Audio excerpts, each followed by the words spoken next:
मंडळी, महाराष्ट्राच्या नव्या महायुती सरकारचं पहिलं अर्थसंकल्पीय अधिवेशन हे सध्या सुरू आहे.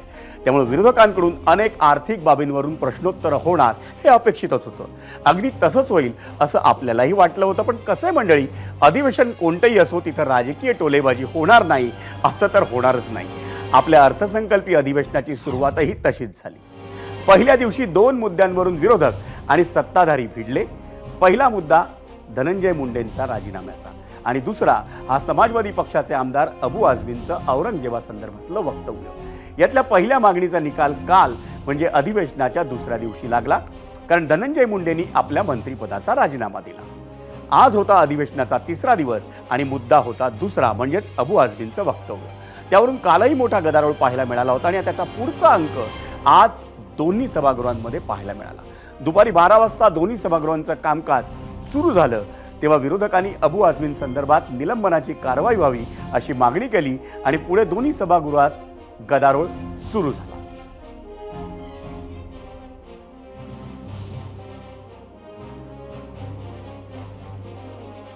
महोदय, आपण मला संधी दिली होती आणि सभागृह ॲडजंट झालं. या सभागृहामध्ये एक गंभीर असा विषय या ठिकाणी आपल्या सर्वांच्या समोर आलेला आहे. अध्यक्ष महोदय, आम्ही स्पष्टपणे मी तुमचीच बाजू मांडतो आणि म्हणून अध्यक्ष महोदय, बसा, जागेवर बसा. प्रस्ताव आहे 97 जागेवर बसा. त्याचा विषय सुद्धा हाच आहे. अध्यक्ष महोदय, जागेवर बसा. सुरुवातीला माझा विषय मांडण्यापूर्वी मी जागेवर बसा. की अशा पद्धतीने 17व्या शतकामध्ये सभागृह असं चालू शकत नाही. हे बघा, तुमच्या या विषयात तुमच्या भावना गंभीर आहे याची मला कल्पना आहे. केंद्रामध्ये सरकार पण तुमचं, असं कामकाज चालू शकत नाही. सरकार तुमचं आहे. असं कामकाज चालू शकत नाही. करताय का अध्यक्ष महोदय? असं कामकाज चालू शकत नाही. हे सगळी नाटक आहेत अध्यक्ष महोदय. कारवाई करा, करा बहुजबीर कारवाई बसा. करा. तुमची हिंमत मला बघायची आहे. जागेवर बसा. करा बहुजबीर कारवाई. जागेवर तुमच्याकडे बसा. हिंमत आहे. तुम्हाला समाजामध्ये लढवायचं आहे, समाजामध्ये वादंग करायचं आहे. बघा, 20 मिनिटं झाली आहेत. करा कारवाई, अबुआजमीवर कारवाई करा. सभागृहाची बैठक अर्ध्या तासासाठी तहकूब केली जात आहे. सन्माननीय सभापती महोदय, जेलमध्ये टाकीन, 100% टाकू. आणि तुम्ही थोडी नीट माहिती घेतली असती. या कोरटकरनी कोल्हापूरच्या कोर्टातनं स्थगिती घेतलेली आहे स्वतःला अरेस्ट करण्यावर. त्याच्यावरती जायला सांगितलंय मी. आणि मी तुम्हाला सांगतो, कोरटकर वगैरे तर चिल्लर लोक आहे हो. मला सांगा, जितेंद्र आव्हाड काय बोलत, त्याच्यावर कधी निषेध नाही केला तुम्ही? जितेंद्र आव्हाड या ठिकाणी म्हणता की औरंगजेब होते म्हणून छत्रपती शिवाजी महाराज. औरंगजेब किती बलाढ्य होता, महाराज 5 फुटाचे होते. हे रेकॉर्ड होत, त्याच्यात नाही निषेध करत तुम्ही. असं सिलेक्टिव्ह करू नका. नाही केला तुम्ही, नाही केला त्याचा. आणि आणि आणि त्याच्या पलीकडे जाऊन सांगतो, त्याच्या विरोधी पक्षनेत्यांनी बोललेलं सगळं ऐकलेलं आहे. उत्तर ऐका ना आपण. जवाहरलाल नेहरूंनी, उत्तर ऐका ना आपण. जवाहरलाल नेहरूंनी डिस्कवरी ऑफ इंडिया मध्ये छत्रपती माझं मत शिवाजी आहे, महाराजांच्या आपलं विरोधी पक्षनेत्याचं म्हणणं ऐकल्यानंतर माननीय मुख्यमंत्री आपण जरा जागेवर बसा. त्याचा निषेध करणार आहात का? पंडित जवाहरलाल नेहरूंनी छत्रपती शिवाजी महाराजांच्या बद्दल जे डिस्कवरी ऑफ इंडिया मध्ये लिहिलं त्याचा निषेध करणार आहात का? आहे हिम्मत? आहे का हिम्मत? अरे आहे का हिम्मत? आहे का हिम्मत? आहे हिम्मत तुमच्यामध्ये? अरे आम्ही या ठिकाणी खऱ्या अर्थानं छत्रपती शिवाजी महाराजांचा अवमान या ठिकाणी सहन करणार नाही.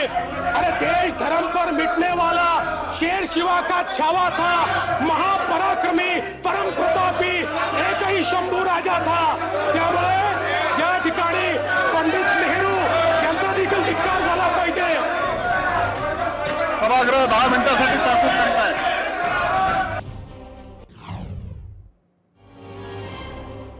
आणि विधानसभा कामकाजातल्या याच गोंधळामध्ये चंद्रकांत पाटील उभे राहिले आणि त्यांनी अबू आझमी यांच्या निलंबनाचा प्रस्ताव मांडला. आपण आधी तो पाहूया. विधान परिषद सदस्य श्री अबू आझमी यांनी याप्रमाणे अत्यंत बेजबाबदार आक्षेपार्ह वक्तव्य करून एका विधानसभेच्या सदस्याला न शोभणारे गर्हणीय व अशोभनीय वर्तन केले आहे. सदर कृत्य विधानमंडळाच्या प्रतिष्ठेत बाधा आणणारे व विधानमंडळासारख्या लोकशाही संस्थेतील सर्वोच्च सभागृहाचा अवमान करणारे आहे. अशा प्रकाराने विधानसभा सदस्य श्री अबू आझमी यांनी अत्यंत गंभीर स्वरूपाचे अशोभनीय वर्तन करून विधानमंडळाची प्रतिष्ठा मलिन केल्यामुळे ही विधानसभा असा ठराव करत आहे की श्री अबू आझमी यांचे सदस्यत्व विद्यमान अर्थसंकल्पीय अधिवेशनाच्या शेवटच्या दिवसापर्यंत निलंबित करण्यात यावे. तसेच सदरहू निलंबन कालावधीत त्यांना मुंबई येथील विधान भवनाच्या प्रसीमेत येण्यास बंदी घालण्यात यावी. आमदार अबू आझमींचं निलंबन हे अधिवेशन काळापुरतं व्हावं असा प्रस्ताव चंद्रकांत पाटलांनी सभागृहासमोर ठेवला. त्यावर विधानसभा अध्यक्ष राहुल नार्वेकर यांनी काही भूमिका घेण्याआधीच माजी मंत्री आणि भाजपचे ज्येष्ठ आमदार सुधीर मुनगंटीवार उभे राहिले आणि चंद्रकांत पाटलांना जुने प्रस्ताव दाखवून अबू आझमींवर मोठी कारवाई का नाही असा सवाल त्यांनी केला. मी आता सभागृहापुढे सदर प्रस्ताव मतास मी या प्रस्तावामध्ये अजून ॲडिशन करण्याची आवश्यकता आहे. सन्माननीय चंद्रकांत दादा, आपण एक सुसंस्कृत मंत्री आहात. विधान परिषदेमध्ये आपण या संदर्भामधला प्रस्ताव मांडताना हा प्रस्तावाचा तुमचा प्रस्ताव आहे, तुम्ही हीच अधिवेशन संपेपर्यंत का शिक्षा? तुम्ही विधान परिषदेमध्ये एका सदस्यानी जाहीर सभेत 17 फरवरी 2017 विषय मांडला आपल्या या देशाच्या सीमाची सुरक्षा करणाऱ्या सैनिकांबद्दल. तेव्हा तुम्ही काय शिक्षा दिली? तेव्हा त्या ठिकाणी तुम्ही समिती केली आमदारांची, तोपर्यंत सदस्यत्व त्याचं रद्द केलं. सदस्यत्व फक्त रद्द केलं नाही, त्याचा पगार बंद केला, रेल्वे कुपन बंद केले, आमदार निधी बंद केला आणि तुमच्यासाठी छत्रपती शिवाजी महाराज यांचं कर्तृत्व, ते देव, आपण त्यांना देव मानत नाही पण देवापेक्षा जास्त मानतो. आणि चंद्रकांत दादा, तुम्हाला मी मुद्दाम काही निर्णय देतो, प्रस्तावात सुधारणा करा. अध्यक्ष महाराज, एक तर तुमच्याकडेही कागद देतो अध्यक्ष महाराज, हा 18 जुलै 2007चा आहे. याच मंचावर बसून अध्यक्ष महाराज तात्कालिक अध्यक्षांनी निर्णय दिलाय की छत्रपती शिवाजी महाराजांचा प्रत्यक्ष अवमान हा याला कोणतंही संसदीय आयुध लागणार नाही. बिहार विधानसभेचा एक हे पाठवतो. फक्त बिहार विधानसभेत एका सदस्यांनी मुख्यमंत्र्यांकडे पाहून पलटू राम म्हटलं, सदस्यत्व रद्द केलं. पलटू राम, तर तुम्ही औरंगजेबाचे गुण गाता? फक्त आमदारकी टिकवण्यासाठी, विशिष्ट मतदारांना आपल्या बाजूनी करण्यासाठी अशा पद्धतीचं वक्तव्य, आणि या वक्तव्याला फक्त या विधानसभा पुरती. त्याचं सदस्यत्व रद्द करा, जाऊ द्या सुप्रीम कोर्टात, ठीक आहे, हो द्या सुप्रीम कोर्टामध्ये. अध्यक्ष महाराज, ठीक आहे. पण अध्यक्ष महाराज नाही, या प्रस्तावामध्ये विधान परिषदेमध्ये जे केलं तसं करावं. आमदारांची समिती करावी, तो अहवाल येईपर्यंत निलंबित करा. पाहिजे असेल तर सर्व माहिती देतो, नाही तर शिवाजी महाराजांचा, महाराष्ट्राचा शिवभक्त कधीही माफ करणार नाही. ठीक आहे. मंडळी, पाहिलं सुधीर मुनगंटीवारांनी जो आक्रमक टोन सेट केला होता, तोच पुढे नेत विधिमंडळातील काँग्रेस नेते विजय वडेट्टीवारांनी पुढचा घाव घातला. त्यांनी अबू आझमींच्या निलंबनासोबतच प्रशांत कोरटकर आणि राहुल सोलापूरकर यांच्यावरही कारवाई का केली जात नाही असा सवाल उपस्थित केला. सन्माननीय दादांनी या ठिकाणी सभागृहामध्ये जो विषय मांडला त्याला सन्माननीय सदस्य सुधीर भाऊंनी या सभेमध्ये वाढ करावी अशा प्रकारची भूमिका मांडली. मला औरंगजेबाच्या विरुद्ध, औरंगजेब त्याचं समर्थन कोणीही करू शकत नाही. तो नालायक होता, तो बदमाश होता. त्याची एकूण कारकीर्द जी पाहिली तर या देशातील, महाराष्ट्रातील असा माणूस सापडणार नाही जो औरंगजेब हा नाव सुद्धा तुम्हाला दिसणार नाही. जे मुस्लिमामध्ये सुद्धा औरंगजेब नाक ठेवताना लोक घाबरतात. त्याला कारवाई केली, ती कारवाई वाढवून मिळावी याबद्दल अजिबात आमचं समर्थन आहे. ऐका ना, तुम्ही काय ठेका घेतला काय? आमचं ऐका ना, ज्यावेळेस सुधीर भाऊ बोलत होते त्यावेळेस आम्ही बोलत होतो काय? आता मला सांगा अध्यक्ष महोदय, अबू आझमीनी केलेलं वक्तव्य त्याच्या सजेत वाढ झालीच पाहिजे, परंतु छत्रपती शिवाजी महाराजांचा अवमान करणारे महाराष्ट्रात जो जो कोणी असेल त्याच्यावर कारवाई होणार की नाही?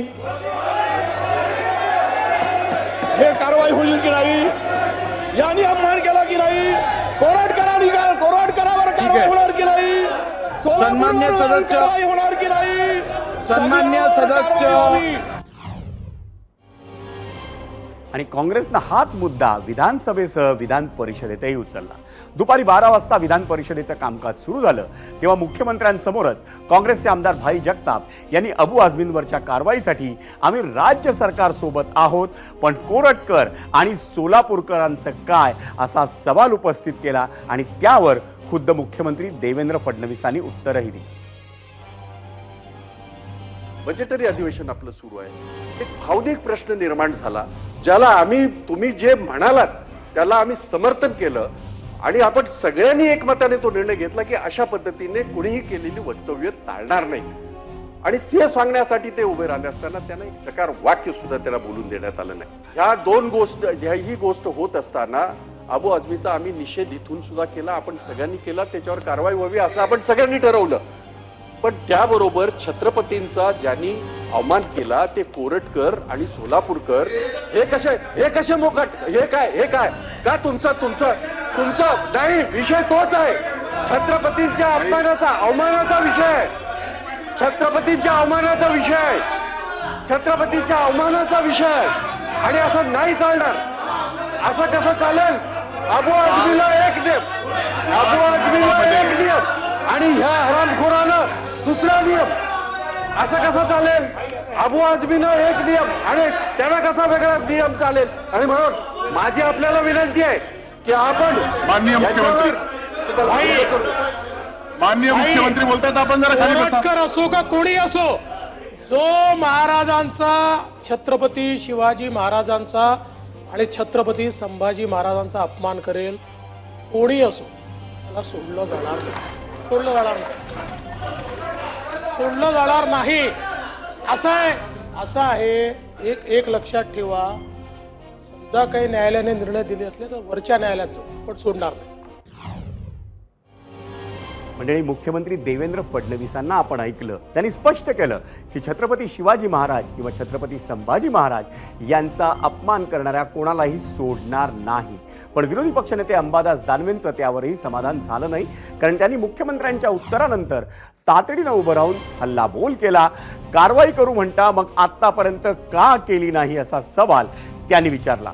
त्यानंतर विधान परिषदेत मुख्यमंत्री आणि विरोधी पक्ष नेत्यांमध्ये जोरदार शाब्दिक चकमक झाली. पाहुयात काय नेमकं झालं. महाराजांचा जो अवमान वेगवेगळ्या ठिकाणी झाला त्याच्याविषयी 289 टाकलाय. आमची विनंती आहे, काल तुम्ही जरी म्हटले मला बोलू दिलं, आम्ही सुद्धा आपले सभागृहाचे नेते शिंदे साहेब होते, यांचं पूर्ण शांततेत आम्ही पूर्ण ऐकलेलं आहे. सत्ताधारी पक्षाला त्यांच्याकडे मुख्यमंत्री गृहमंत्री आहे, कारवाई करायची तर त्यांना बसून तिथं सांगू शकतात. आता पण अबू आझमीला उचलून जेलमध्ये टाकायला पाहिजे सरकारने, का नाही टाकलं? हे सरकार करत नाही. एकीकडे कारवाई झाली पाहिजे, हे झालं पाहिजे, गोड गोड आणि गोल गोल बोलतात. मग कोरटकर विषयी बोललं पाहिजे, सोलापूरकर विषयी बोललं पाहिजे. सोलापूरकरला पुणे महापालिकेच्या सांस्कृतिक विभागाच्या समितीवर घेतलं जातं, असं कसं केलं जातं? आणि कोरटकरचा मी आता नागपूर सीपीशी बोललो, कोल्हापूर एसपीशी बोललो, कोरटकरचा मोबाईल जप्त होतो आणि कोरटकर जप्त होत नाही. सभापती महोदय जेलमध्ये टाकीन, 100% टाकू. आणि तुम्ही थोडी नीट माहिती घेतली असती, या कोरटकरनी कोल्हापूरच्या कोर्टातनं स्थगिती घेतलेली आहे स्वतःला अरेस्ट करण्यावर. त्याच्यावरती जायला सांगितलंय मी. आणि मी तुम्हाला सांगतो, कोरटकर वगैरे तर चिल्लर लोक आहे हो. मला सांगा, जितेंद्र आव्हाड काय बोलत, त्याच्यावर कधी निषेध नाही केला तुम्ही? जितेंद्र आव्हाड या ठिकाणी म्हणतात की औरंगजेब होते म्हणून छत्रपती शिवाजी महाराज. औरंगजेब किती बलाढ्य होता, महाराज 5 फुटाचे होते, हे रेकॉर्ड होत. त्याच्यात नाही निषेध करत तुम्ही. असं सिलेक्टिव्ह करू नका.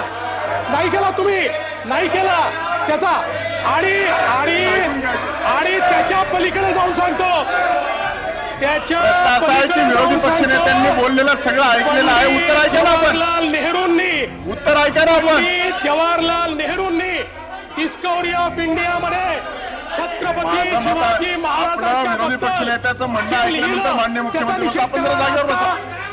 त्याचा निषेध करणार आहात का? तर मंडळी, ही अशी सुरुवात झाली विधिमंडळाच्या दोन्ही सभागृहांमधल्या प्रश्नोत्तराच्या तासाची. खरं तर दुपारी 12 वाजता लक्षवेधीच्या रूपानं जनहिताच्या मुद्द्यावर सत्ताधारी विरुद्ध विरोधक असा संघर्ष अपेक्षित होता. पण विषय जेव्हा महाराष्ट्राच्या अस्मितेचा असतो, विषय जेव्हा छत्रपती शिवाजी महाराजांचा असतो, तेव्हा सगळे पक्ष एकवटतात आणि विधिमंडळाच्या दोन्ही सभागृहात आज तेच घडलं.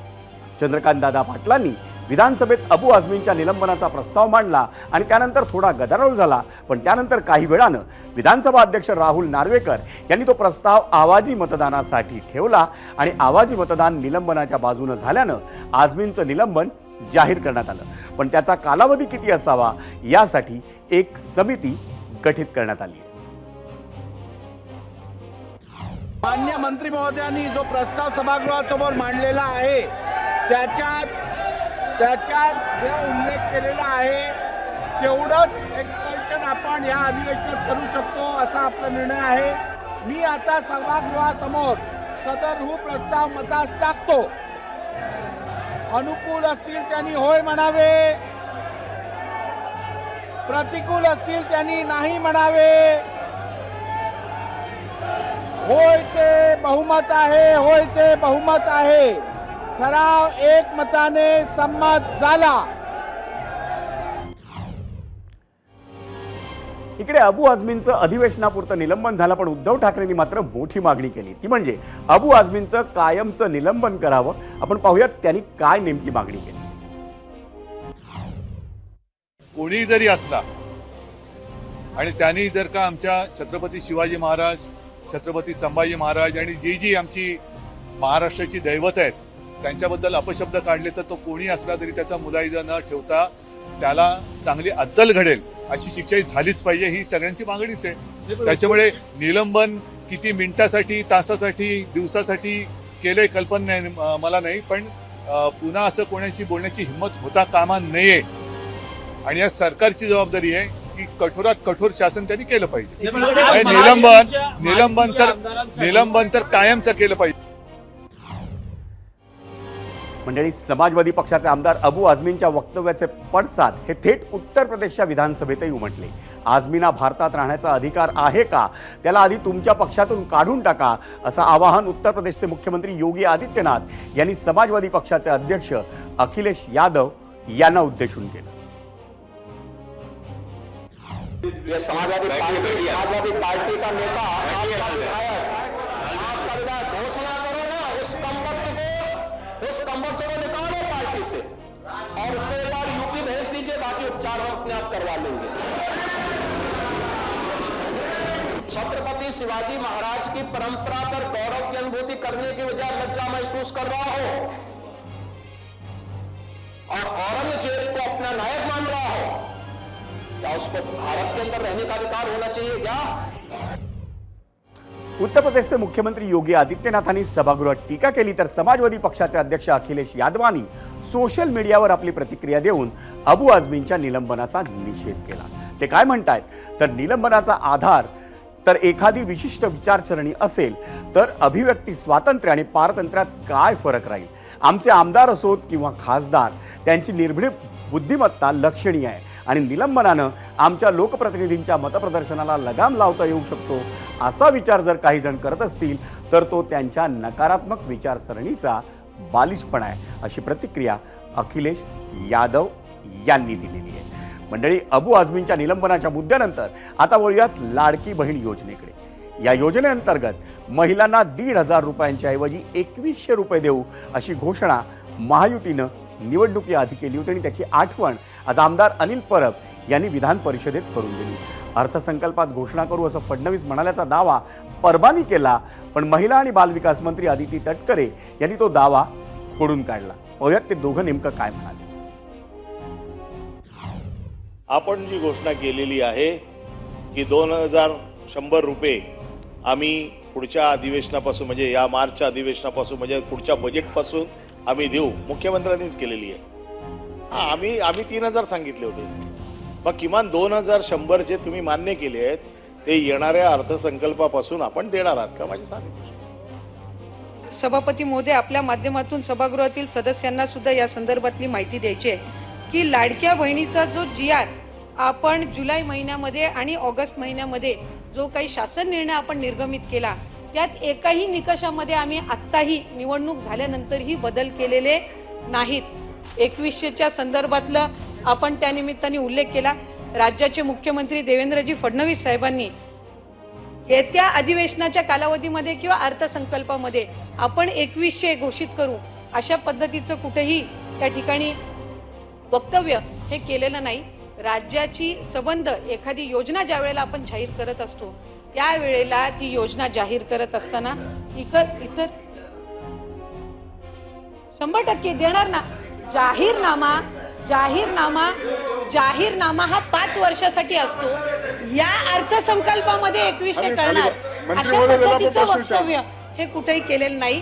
5 वर्षासाठी हा जाहीरनामा जाहीर केला जातो आणि योग्य पद्धतीनं त्या संदर्भातलाही प्रस्ताव विभाग म्हणून ज्या वेळेला शासन असेल, मुख्यमंत्री महोदय, दोन्ही उपमुख्यमंत्री महोदय, मंत्रिमंडळ ज्या वेळेला त्या संदर्भातलं सूचित करेल, निर्णय करेल, त्यावेळेला विभाग म्हणून आम्ही तशा पद्धतीचा प्रस्ताव जो आहे हा शासनासमोर ठेवण्यात. मंडळी, फक्त ठाकरेंच्या शिवसेनेचे आमदार अनिल परबानीच नाही तर काँग्रेसचे आमदार सतेज पाटलांनीही लाडकी बहीण योजनेवरून अनेक सवाल उपस्थित केले. त्यातल्या त्यात महायुतीच्या नेत्यांनी विधानसभा निवडणुकीच्या प्रचारावेळी दिलेल्या आश्वासनांचा दाखला देऊन लाडक्या बहिणींना प्रति महिना 2100 रुपये कधी देणार असा सवालही त्यांनी विचारला. त्यावर मंत्री अदिती तटकरेंनी उत्तर दिलं. आपण तेही पाहूया. ज्यावेळी योजना चालू केली त्यावेळी सभापतीमध्ये 10 GR काढलेत. राज्य शासनानं 10 GR काढले. म्हणजे योजना चालू करताना राजकीय हेतू ठेवून चालू केले हे आता सर्वश्रुत सत्य आहे, ते सगळ्यांना माहित आहे. 2100 रुपयाची तारीख या ठिकाणी सभापती महोदय सांगितली जात नाही. आमचा स्पेसिफिक मुद्दा आहे. सभापती महोदय, मुख्यमंत्री माझी लाडकी बहीण ही योजना ही जाहीर केल्यापासूनच कुठं ना कुठं तरी विरोधकांकडून त्याच्यावर टीका होत होती. आम्ही त्या ठिकाणी 1500चा लाभ हा ठिकाणी उपलब्ध करून देत असताना राज्यावर किती आर्थिक संकट आले अशी टीका करणारे विरोधक त्यावेळेला 3000 हे कुठून आणणार होते याचं स्पष्टीकरण मात्र त्यांच्याकडे नव्हतं. त्यामुळे 1500ची ही जी योजना आणलेली आहे ती यशस्वीरित्या आम्ही लाडक्या बहिणींपर्यंत पोहोचवण्याचा प्रयत्न करत आहोत.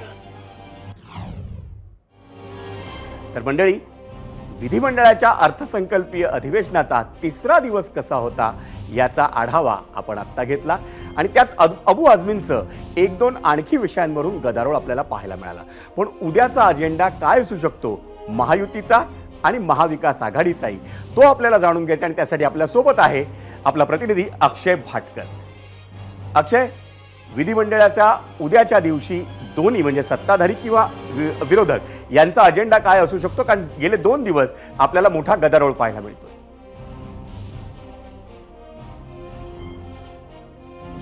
पहिला दिवस धनंजय मुंडे यांच्यामुळे गेला, दुसरा दिवस जो धनंजय मुंडे यांच्यामुळे गेला. आज दिवसभर देखील आपण पाहिला तर मोठा गदारोळ झाला. आता उद्याच्या दिवशी सगळ्यात महत्त्वाचं म्हणजे आज अबू आझमींच्यावर कारवाई झाल्याच्या नंतर, निलंबनाची जी कारवाई आहे ती झाल्याच्या नंतर उद्याच्या दिवशी सगळ्यात महत्त्वाचा विषय हाच असेल विरोधकांकडून की प्रशांत कोरटकर आणि सोलापूरकर यांच्यावर कारवाई कधी होईल. कारण की आज देखील विरोधकांनी याच 2 मुद्द्यावर आंदोलन केलेलं होतं. आता अबू आझमींच्या कारवाईनंतर तोच न्याय हा प्रशांत कोरटकर आणि सोलापूरकर यांच्यावर लावणार का आणि तशाच प्रकारे त्यांच्यावर देखील लवकरात लवकर कारवाई करणार का किंवा काय कारवाई करणार असे प्रश्न हे विरोधकांकडून सत्ताधाऱ्यांना विचारले जाऊ शकतात. आणि उद्या देखील पुन्हा एकदा विधानसभेच्या पायऱ्यांवर हे आंदोलन होण्याची शक्यता सांगितली जाते. दुसरा महत्त्वाचा मुद्दा हा आहे की विधान परिषदेच्या उपसभापती ज्या आहेत नीलम गोऱ्हे यांच्या संदर्भात अविश्वासाचा ठराव हा व्यक्त करण्यात आलेला आहे, तो मांडण्यात आलेला आहे. आता या ठरावाच्या संदर्भात उद्या विधान परिषदेमध्ये चर्चा होण्याची शक्यता आहे आणि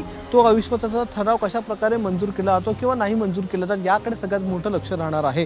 नीलम गोऱ्हे या गेल्या 2 दिवसांपासून आजारी असल्यामुळे त्या आलेल्या नव्हत्या, विधान परिषदेमध्ये अनुपस्थित होत्या. उद्या त्या येण्याची शक्यता आहे असं सांगितलं जाते. त्यामुळे उद्या जर नीलम गोऱ्हे आल्या तर त्यांच्याच या प्रस्तावासंदर्भात चर्चा होईल आणि त्या ठिकाणी देखील गदारोळ बघण्यास मिळेल. आणि मुख्यतः नीलम गोऱ्हे हे सध्या ज्या शिवसेनेत आहेत, म्हणजे सत्ताधारी जी शिवसेना आहे त्या शिवसेनेकडून कसा बचाव त्यांचा केला जातो हे बघणं देखील महत्त्वाचं ठरणार आहे. त्यामुळे हे 2 मुद्दे हे उद्या सकाळी उद्याच्या दिवसभरातले महत्त्वाचे मुद्दे असू शकतात अशी शक्यता आहे. त्याचबरोबर उद्या संध्याकाळी विरोधी पक्ष नेत्यासंदर्भात देखील एक बैठक आहे आणि या बैठकीला महाविकास आघाडीचे सर्व नेते उपस्थित असणार आहेत.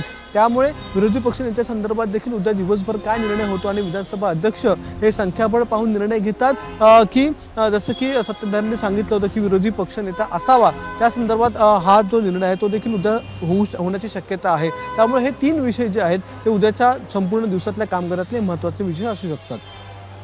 अक्षय, मला असं वाटतं की तू ज्याचा उल्लेख केलास की नीलम गोऱ्हे यांच्याविषयी जो अविश्वासाचा ठराव महाविकास आघाडीकडनं मांडण्यात आला अगदी 3 पक्षांनी, आणि उद्धव ठाकरेंनी आज त्याच्याविषयी सूतोवाच केलं असं म्हणता येईल का? कारण त्याने आज असं म्हटलं की अविश्वास ठराव थोडासा उशिरानं दाखल झाला आहे पण तो व्हायलाच हवा असा मुद्दा त्यांनी मांडला जेव्हा ते पत्रकारांशी बोलत होते.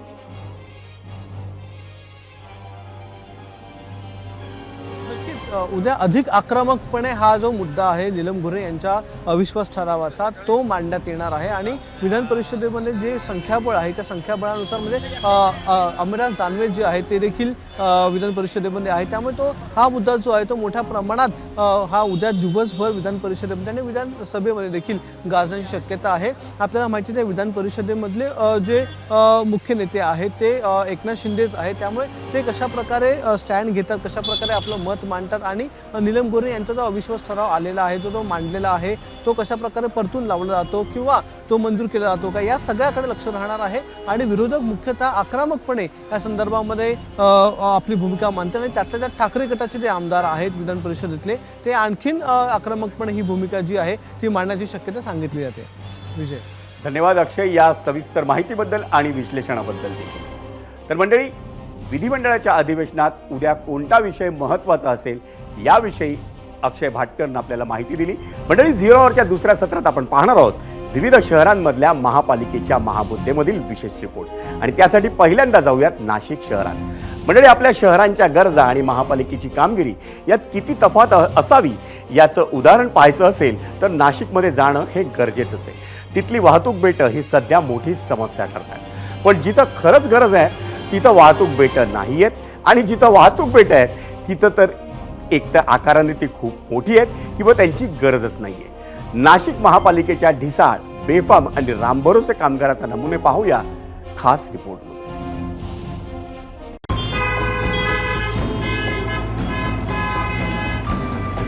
महाराष्ट्रात मुंबई पुण्याखालोखाल नाशिक हे महत्त्वाचं शहर आहे. इथे उद्योगधंदे तर वाढत आहेतच, मात्र 2च वर्षांनी सिंहस्थ कुंभमेळा देखील भरणार आहे. मात्र या नाशिक शहरातली वाहतुकीची आणि रस्ते सुरक्षेची अवस्था बिकट आहे. याला बऱ्याच अंशी कारणीभूत आहे नाशिक महानगरपालिका. आता तुम्ही म्हणाल वाहतूक नियंत्रणाचं काम तर पोलिसांचं आहे, मग त्याला महानगरपालिका कशी जबाबदार असेल?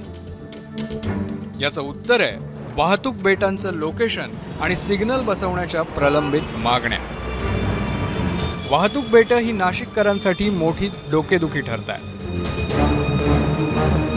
वाहतूक बेटं हवीत त्यात काही वाद नाही, पण त्यांचं लोकेशन आणि आकार गरजेला धरून नाही आहेत. नाशिक शहरात एकूण 75 वाहतूक बेटं आहेत. यातील अनेक ठिकाणी त्यांची गरजच नाहीये. ही बेटं CSR फंडातून उभारण्यात आली असली तरी त्यांचं लोकेशन महापालिकेनं ठरवणं अपेक्षित आहे. मात्र अनेक ठिकाणी CSR फंड देणाऱ्या कंपन्यांनीच लोकेशन ठरवलं आणि वाहतूक बेटं उभारून मोकळे झाले. काही ठिकाणी सिग्नल अत्यावश्यक आहे, मात्र केवळ वाहतूक बेटांवर नागरिकांची बोळवण करण्यात आली आहे. अनेक चौकांमध्ये तर ना वाहतूक बेट आहे ना सिग्नल. त्यामुळे अनेक गंभीर अपघात घडतात. याची जबाबदारी महापालिका घेणार का? आपल्याकडे लोक किती बेशिस्तपणे वाहन चालवतात हे माहीत असूनही महापालिकेला याचं गांभीर्य नाही का, असा सवाल नागरिक विचारतायत. रितसर नियोजन आणि काटेकोर अंमलबजावणी याची महापालिकेला ॲलर्जी आहे का, असा सवाल अनेक वाहतूक तज्ज्ञांनी विचारलाय.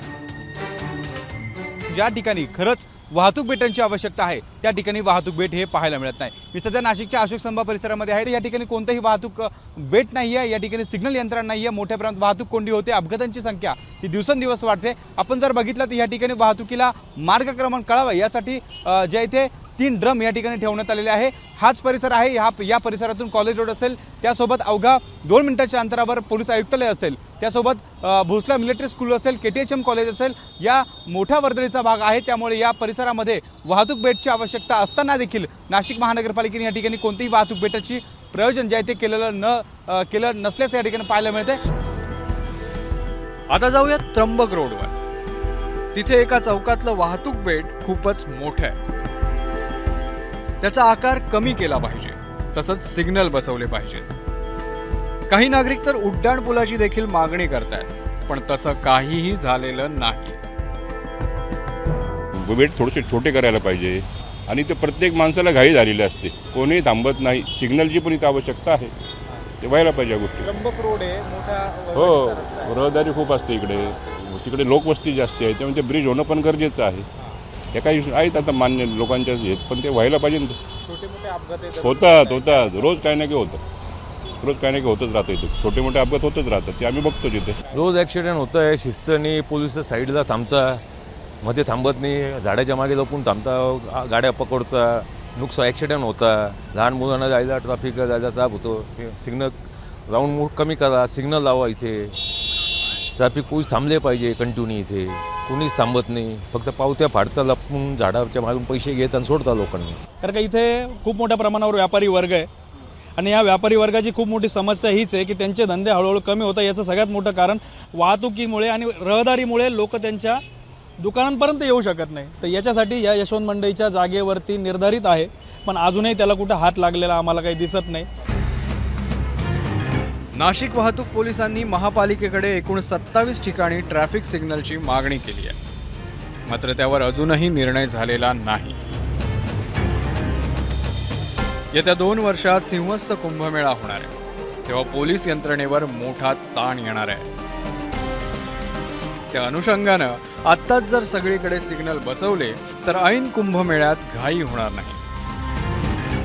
मात्र आपल्या महापालिकांचा कारभार इतका झटपट असता तर अजून काय हवं होतं? त्यामुळे नाशिक महापालिकेनं सध्या वाहतूक बेटांचा सर्वे हाती घेतलाय. तो पूर्ण झाल्यावरच बदल केले जाणार आहेत. आगामी सिंहस्थ कुंभमेळा जो येणार आहे त्याकरता 2 वर्षात सर्वच वाहतूक बेटा आम्हाला विकसित करायचे आहेत. मग त्या ठिकाणी आम्ही त्या प्रकारचे म्युरल्स थीम्स देत आहोत आणि त्याप्रमाणे आम्ही डेव्हलपमेंट करणार आहे. रस्त्यांवरील सिग्नल, वाहतूक बेट, गतिरोधक, त्यावरील पांढरे पट्टे, अन्य स्ट्रीट फर्निचरची उभारणी ही सगळी जबाबदारी महापालिकेची आहे. त्यासाठीच आपण सगळे मालमत्ता कर आणि अन्य कर भरत असतो, पण बदल्यात मिळतो तो नाशिक महानगरपालिकेसारखा ढिसाळ कारभार.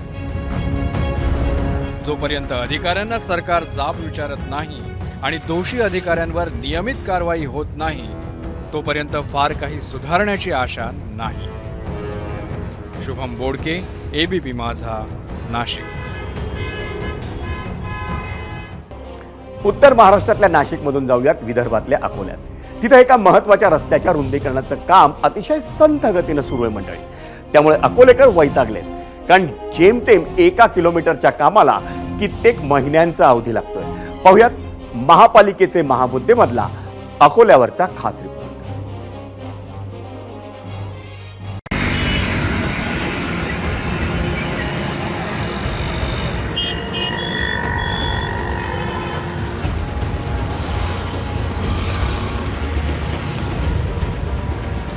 हा आहे अकोला शहरातील दापकी रोड.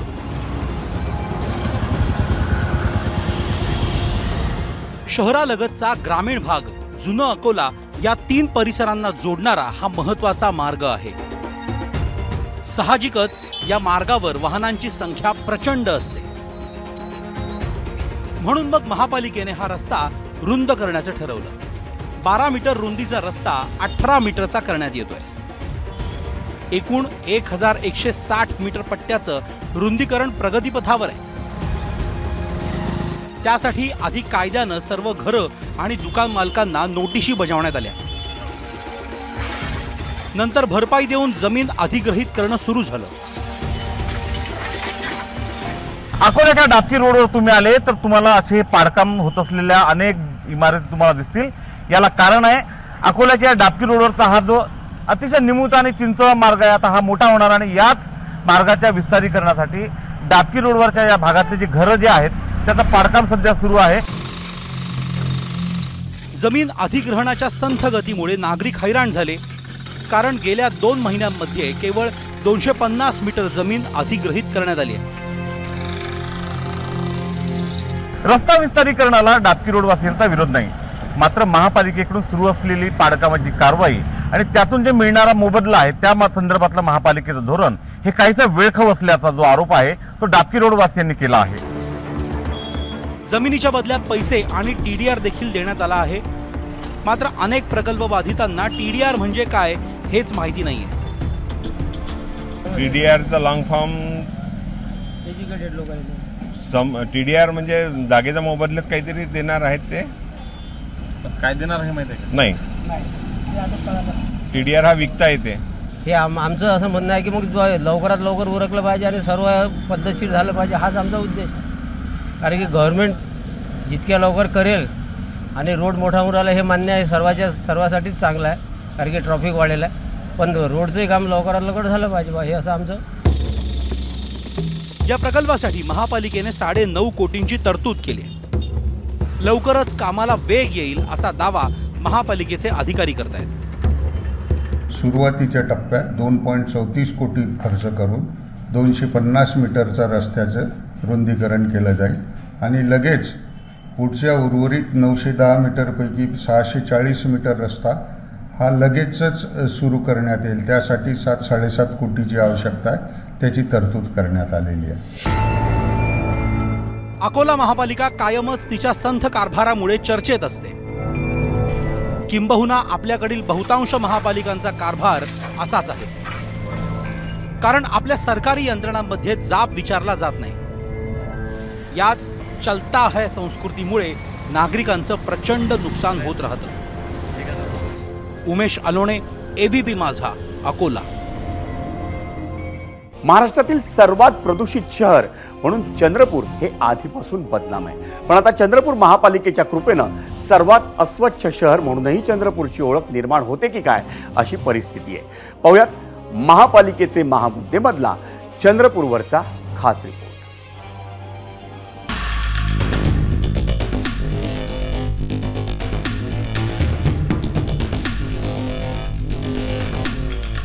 स्वच्छतेसाठी अनेक पुरस्कार मिळवलेल्या चंद्रपूर शहराची ही सध्याची स्थिती. गटारातील गाळ काढणं, तो गाळ उचलून कचरा संकलन करणाऱ्या गाड्यांमध्ये टाकणं, आजूबाजूला वाढलेल्या झाडझुडुपांची आणि कचऱ्याची साफसफाई करणं ही महापालिकेच्या स्वच्छता विभागाची जबाबदारी आहे. गेल्या अनेक वर्षांपासून यासाठी कंत्राटदार नेमला जातो, ज्याचे कंत्राटी कामगार हे काम करतात. मात्र गेल्या 2 वर्षांपासून गटार सफाई अजिबात नीट होत नाहीये असा आरोप नागरिक करतायत. गेल्या काही महिन्यांपासून काय 1-2 वर्षापासून जवळपास नाल्यांची सफाई केल्या जात नाहीये. त्याच्यामुळे डासांचा इतका प्रादुर्भाव वाढलाय आणि मग शेवटी खूप घाण झाली की आम्ही आमचा माणूस लावून नाली सफाई करून घेतो. आणि झाडं पण खूप वाढले आहे, झाडं साफ करायलाही कोणी येत नाही. काही तिथे मरून वगैरे पडलं तर आम्ही कंप्लेंट करून सुद्धा येत नाही. या ठिकाणी ज्या नाल्या आहेत ह्या खचलेल्या आहेत आणि बाजूबाजूला इतके झाडं वाढलेली आहेत की त्या झाडामुळे पाणी जात नाही. अक्षरशः माणसं सुद्धा येत नाही वारंवार तक्रारी करून. आणि इतका कचरा वाढला, खेडेगाव तरी बरं वाटते, याप्रमाणे या नाल्यांच्या बाजूला एवढं झाडं वाढलेली आहेत की याचा त्रास आम्हाला होतो आहे. तर दुसरीकडे माजी नगरसेवक अधिक गंभीर आरोप करतायत. आयुक्तांनी आपल्या मर्जीतल्या कंत्राटदाराची नेमणूक केली आहे, ज्यांना आवश्यक संख्येपेक्षा अर्धेच कामगार नेमलेत असा आरोप आहे. कराराचं उघड भंग होत असताना कोणतीच कारवाई होत नाही. कचरा वाढलेला आहे, कचराचं काम टोटल बंद केलेलं आहे. आता जे काम आहे फक्त नालीचा गाळ काढणे, तो गाळ उचलणे आणि तो गाळ ट्रान्सपोर्ट करणे, परंतु त्याच्या आजूबाजूचा कचरा साफ करायचा नाही असं प्रशासनाचं कंत्राटदाराला स्ट्रिक्ट निर्देश आहे. देशमुख यांच्या आरोपात तथ्य आहे असं वाटतं. याचं कारण म्हणजे शहरातील प्रत्येक गटाराची किमान 15 दिवसात एकदा सफाई व्हावी असा केंद्र सरकारचा नियम आहे. चंद्रपूर शहरात एकूण 900 किलोमीटर लांबीची गटार आहे, म्हणजे एका दिवसात 60 किलोमीटर गटारांची सफाई होणं गरजेचं आहे. मात्र कंत्राटदारानं लावलेलं मनुष्यबळ हे दिवसभरात जास्तीत जास्त 25 किलोमीटर गटार सफाई करू शकतं. म्हणजेच 15 दिवसात केवळ 375 किलोमीटर लांबीच्या गटारांची सफाई होऊ शकते. इतक्या उंचीमध्ये जर झाडं झुडपे वाढली असेल, जर रोपटे वाढले असेल, तर याचा अर्थ किमान 6 महिने 8 महिने तरी इथे कोणीही ढुंकून पाहिलेले नाही. आणि हीच अवस्था जी आहे ती संपूर्ण शहराची आहे. याला मुख्य कारण म्हणजे चंद्रपूर महानगरपालिकेचं या स्वच्छतेकडे पूर्णपणे दुर्लक्ष झालेलं आहे. आता तुम्ही विचार करत असाल की हे सोपं गणित कंत्राटदाराला कळत नाही का? त्याचं उत्तर असं आहे की नफा वाढवण्यासाठी कंत्राटदारांनी 265 ते 270 कामगारांऐवजी केवळ 120 कामगार ठेवले आहेत. त्यांच्या कामात त्रुटी असतील तर आपण दंड करू असं घासून गुळगुळीत झालेलं उत्तर अतिरिक्त मनपा आयुक्त चंदन पाटील यांनी दिलं. आउटकम बेस्ड आपला कॉन्ट्रॅक्ट आहे. त्याला आपण नियमित साफसफाई करण्याबाबतचं कॉन्ट्रॅक्ट आहे. किती लेबर पुरवठा करायचा हा नाही आहे.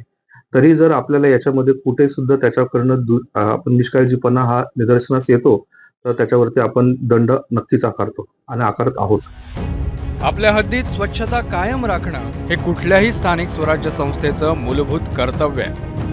मात्र स्वच्छतेसाठी नेमलेल्या कंत्राटदारावर महापालिकेच्या अधिकाऱ्यांनी कुठलाच अंकुश न ठेवल्यानं आधीच प्रदूषणाच्या विळख्यात असलेलं चंद्रपूर शहर आणखीनच बकाल होत चाललंय. सारंग पांडे, एबीपी माझा, चंद्रपूर. बातम्यांच्या विश्वातला सगळ्यात मोठा मंच,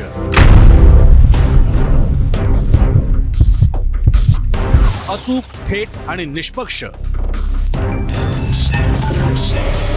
बातम्यांच्या त्याच जगात पुन्हा येतोय आणि घेऊन येतोय चर्चा जनहिताची. नमस्कार, मी प्रसन्न जोशी. आता भेटूया 0 आवर मध्ये सोमवार ते शुक्रवार रात्री 7:56 फक्त एबीपी माझावर. एबीपी माझा, उघडा डोळे बघा नीट.